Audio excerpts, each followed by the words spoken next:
आविष्कारों के विषय में चर्चा करते हुए आइए आज हम जानते हैं पहिए के आविष्कार के बारे में। पहिया जो आज सुनने में एक बहुत नॉर्मल चीज़ लगती है, लेकिन इसी पहिए ने आज दुनिया के सारे भार को अपने ऊपर उठा रखा है। हम इस छोटी सी चीज़ को जितना कम वैल्यू देते हैं, ये हमारे पृथ्वी के सबसे ज़्यादा भार उठाने में सक्षम है। इन्हीं पहियों के आविष्कार से आज हम वजनी से वजनी सामान को एक जगह से दूसरे जगह बड़ी आसानी और बड़ी सफलता के साथ ले जाते हैं। तो आज हम इसी विषय में चर्चा करेंगे और जानेंगे। वैसे तो आप लोगों ने बहुत सारी बातें सुनी होंगी, बहुत सारी कहानियाँ सुने होंगे इसके विषय में, लेकिन आज हम इसके कुछ और गिने चुने इम्पोर्टेंट के विषय में चर्चा करेंगे। तो वीडियो अच्छी लगे तो प्लीज़ लाइक, शेयर और सब्सक्राइब चैनल को ज़रूर करें। खोज मानव ने ही की थी, पर किस व्यक्ति ने की थी, यह एक दिलचस्प सवाल है जिसका सही जवाब किसी के पास मौजूद नहीं है। हाँ, इसकी खोज को लेकर अलग अलग तरह के अटकलें जरूर लगाई जाती रही है। माना जाता है कि पहिए की खोज 9500 से 6500 ईस्वी पूर्व पाषाण युग में हुई थी। कहते हैं सबसे पहला मिट्टी का पहिया एक कुम्हार द्वारा बनाया गया था। हालांकि इसका कोई पक्का सबूत नहीं मिलता है। ऐसा ही एक अन्य धारणा के मुताबिक पहिए की खोज इराक में की गई थी, जिसे 3100 ईसा पूर्व का बना हुआ माना जाता है। कहते हैं मिट्टी और चूना पत्थर के मिश्रण से बने इस पहिए ने उस समय के लोगों की जिंदगी को काफी आसान बना दिया था। इसके आने के बाद लोगों की काम करने की रफ्तार दोगुनी हो गई थी। सामान ढोने का काम भी पहले से काफी आसान हो चुका था। वक्त बीतता गया और पहिए बदलते गए। आरंभिक दौर में पहिए भी गोल आकार के हुआ करते थे। इन पहियों के बीच में एक छेद किया जाता था, जिसमें से एक लकड़ी होकर गुजरती थी और दूसरे पहिए से मिलती थी। यह पहिया काफी समय तक चलता, लेकिन कुछ कारणों की वजह से यह फेल हो गया।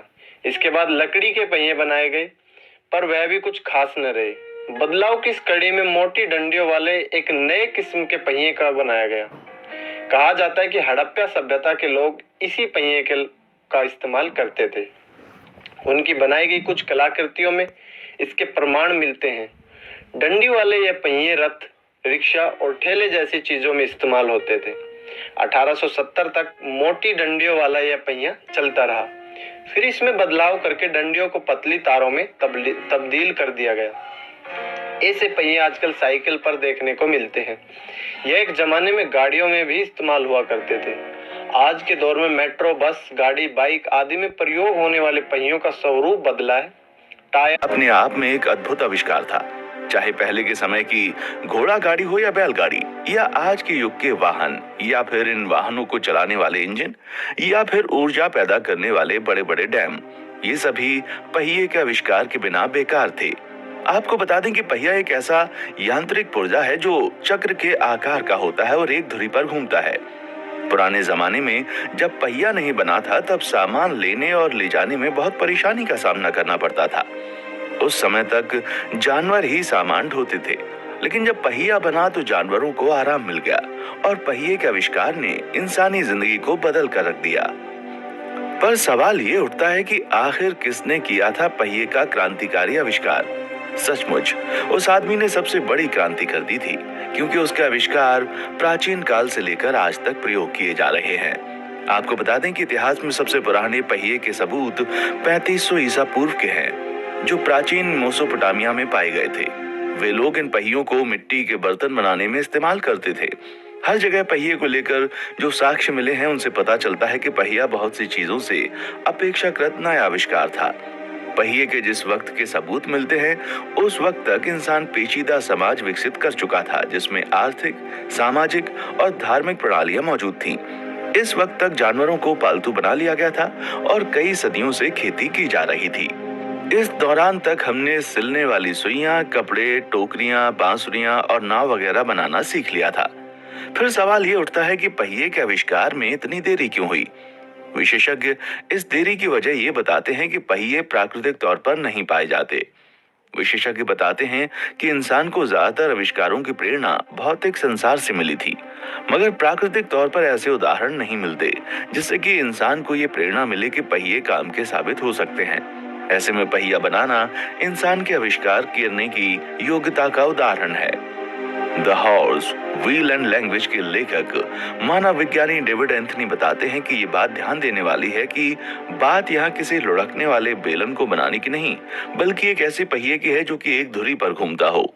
वो कहते हैं कि पहिया तभी बनता जब उस बेलन या चक्र को किसी एक स्थिरता देने वाली चीज से जोड़ा जाता। आपको बता दें, सबसे पहले पहिए का आविष्कार किसी वाहन को बनाने के लिए नहीं हुआ था, बल्कि मानव द्वारा सबसे पहले इस्तेमाल किए गए पहिए हजारों साल तक बर्तन बनाने की विधि में इस्तेमाल किए गए। पहले लेथ मशीनें बनाई गईं, इन्हें बर्तन बनाने वाले हाथ या पैर से घुमाते थे। डेविड एंथनी बताते हैं कि ईसा से 3 सदी पहले के मुताबिक पहियों का इस्तेमाल ट्रांसपोर्टेशन के लिए डंक बीटल नाम के कीड़े से इंस्पायर होकर बनाया गया। ये कीड़ा जानवरों के गोबर में अपना घर बनाता है और फिर अपने अंडों को ट्रांसपोर्ट करने के लिए इन्हीं डंक से छोटी बॉल बनाते हैं, और फिर जब इनकी बॉल गोलाकार रूप ले लेती है तभी उसे आसानी से ट्रांसपोर्ट कर पाते हैं। इसी विचार में संशोधन करके वाहन बनाने की बात सोचना एक चुनौती थी। इसके लिए तेज समझ की जरूरत थी। पहिए को ऐसे घुमाने के लिए घर्षण की वजह से अड़चन ना हो, ये जरूरी था कि बीच में गोलती है, और आज पहिए के बल पर ही दुनिया चल रही है।